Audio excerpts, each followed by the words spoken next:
austerity, kind of simplicity and cleanliness. So you can see with suiting fabrics, you're going to start to see a lot of suiting fabrics kind of sneak their way back into the interiors. Austerity, kind of monastery and monk-like cleanliness, all about form. And then the luxe details. You could see very simple dress in a way, but also very complicated because of just the elegance of where it is that's gathering. You watch Fashion Project Runway or something like that, everyone's like, why are they doing all those ruffles? Why are they draping everything? Well, again, it's the feeling. It's things that keep happening. Visual texture, you can see the, where is it? The floor covering, the softness here, yet set against the tailoring and sort of the minimal quality of nothing, the nothingness. Classic patterns back in. They haven't been in quite a while. Pattern in general has not been in quite a while. But now the classic patterns are coming back because it's like, well, if we're gonna do a pattern, let's do leopard, you know, like something safe. And so there you go, in fashion, all over, classic patterns and classic colors. Here in rug world, these are rugs, same thing. Plush and textured rugs. I think luxury is not so much an outside sort of thing. It's like if I had, you know, $1 million interior in my jacket, you know, it's for you, it's personal luxury. And what's more luxurious than a rug that feels great in your feet, you know what I mean? It's not really for other people, you know, because they have to wear shoes, you don't. So you can see here, this one from A&DC Carpet and Home, sort of a ethnic inspired, less traditional pattern, but very plush. Faded rich fabrics. I think after sort of the economic downturn, people lost trust. It was like, oh my God, like their world got shaken. And because of that, if we do bring pattern back, you either bring a classic pattern, or now what we're seeing is something that's been around for a long time. It looks aged. It looks like it's been there forever. So you can see here, I'm sure you probably noticed them throughout all the different showrooms. Again, textured wallpaper. Now, I did this in August. I thought it was going to go towards textured wallpaper. I'm revising that a little. I think it is actually now going a little bit towards pattern more. I see people are angling more towards pattern. But what they're doing is they're taking classic patterns like toile and, you know, some of these other classic type, and they're playing with them. The scale is getting super blown up. So like, chintz, people are like, oh my God, chintz, you know. Chintz is back, believe it or not, and it's coming back in a way that's sort of modern, and by making it modern, they're sort of blowing the scale up and changing the scale.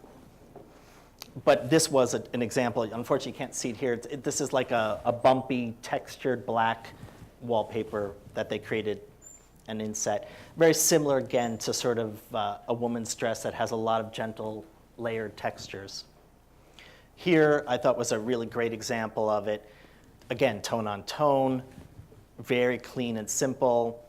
Still very expensive, though. I mean, everything in this room, I mean, I can only imagine it's probably $200,000 there. Okay, so what's really interesting is every time we sort of do these things, I pull products from our site, and I literally photo collage them. This is completely fake and made up, this room. It doesn't exist, none of it. And I pick materials that I think sort of talk to this trend, and then different products, and I try to place them in a room and fake all the shadows and everything. Now, if you look closer, you can see it's faked. But this is one of them, and so this is the one I did for the austere luxury. Okay, let's go to the next one. Sartorial servitude. I was just talking to several other people about Deco, the resurgence of Deco.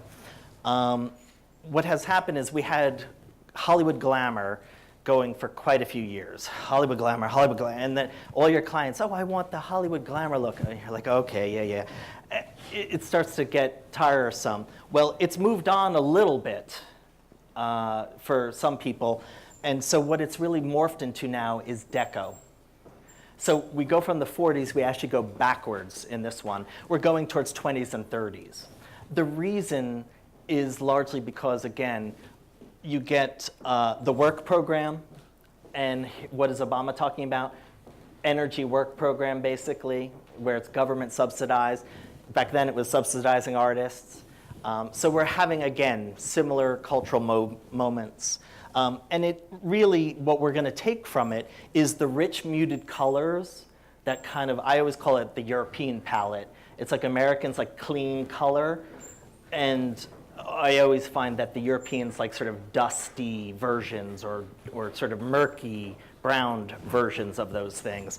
And so rich muted colors, the nice way of saying murky, brownish colors.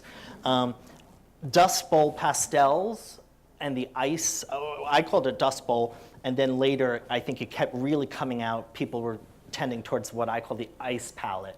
These are like the icy gray, icy blue, icy green. And again, you've seen it probably now in just about every veranda and Decor. Simple furnishings on a more grand scale. Oversized furniture is coming back. So that's coming back again. Again, late 80s, early 90s. So those big kind of overstuffed, like you in a big lounger chair, because again, it's more about personal luxury. And simple, clean furnishings on a grand scale, because again, we're not ready for ornament yet. Not fully there, but we appreciate, and I'm sure you'll start to hear this like all around, oh, it has good bones, it's classic, but fresh. You know, you'll start to hear all these terms used a lot by people. Again, I think it's the feeling of the times. Practical textured fabrics, I think we are going to be practical about some things. Tailored soft furnishings, I think it is still, we're not quite ready to give up to a tufted sofa overall, at least the general culture. I'm not saying it's not a great statement, but I think the general populace, especially after being such modern sort of people, are really still going for tailored soft. Another way I saw this direction go is leather couches. Like, yes, the 80s leather couches are back. I thought they were gone, but no, they're coming back. And then suiting fabrics used in home decor. So again, why the WPA? Well, depression, and then today, depression. Work program for artists and infrastructure. In this case, work program for, for energy and infrastructure. Massive global disasters. Whoop, nothing's changed. Massive global disasters. Formation of unions. A little political dig. Reformation of the unions. I don't know. So there you go.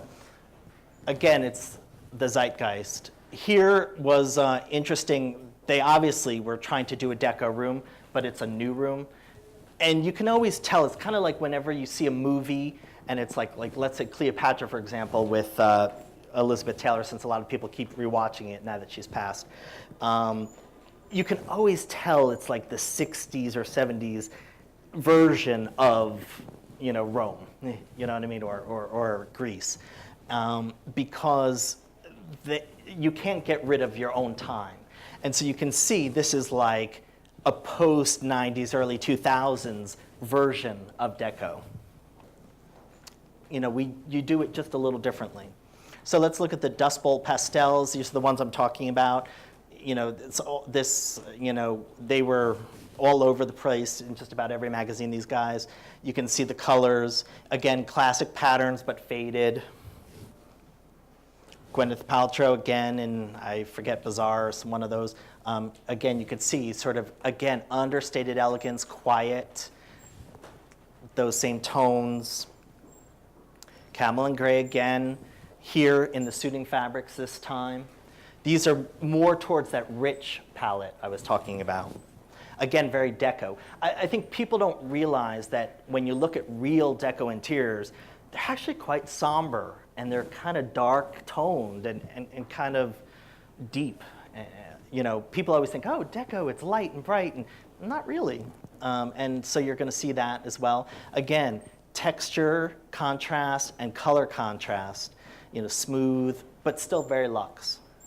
And what I thought was fascinating was where they put her in the setting. Like she's walking in a typical sort of, like even very similar to the place right here. So the rich muted color, this in particular was one, I forget who did this rug, but just thought was so like absolutely deco except for today. Again, more European in its inspiration, suiting fabrics from the 20s. What do you think is on HBO right now? Of course, Boardwalk Empire. Again, what do you think Alexander McQueen, before he passed, his big collection was all about 20s gangsters. Again, once culturally it starts to take hold, it gets everywhere. Here, what's funny is I actually have this design almost exactly from when I was in college, and again, it keeps coming back around, these sorts of things. Two tones, men's suiting, other textures and details to sort of separate them. Here's an item that I thought was really particularly those right colors from our site. It's, I think it's Austrian ceramics. The importance of stone. For a few years now, we were finding that anything metal sculpture, sell right away. Especially if it was contemporary, like the Jouret sculptures that everyone had for a while, the wall hangings, the metal wall hangings. Now it's all about stone sculpture. It's about, again, I think people not trusting and they want substantial. So you even see in the products that are being introduced, the stone facades now that you can get that light up. Stone. And also notice in a Deco type of motif, no less. Stone again in those rich muted colors, kind of reminiscent of Europe. Natural and earth materials. I think people are looking for honest materials again. It was okay to sort of dip into some of the other stuff, but they're going for like, I want real wood and I want real this. And so you'll see it here in materials. This one I think comes from House and Garden, I think. They were kind enough to put it together. And I thought, okay, well, let's just show that then. Pattern. In this case, it's pattern on pattern in a way. It's textured pattern. Very subtle though. Again, I think this was a few months back, and I think we're actually past that now.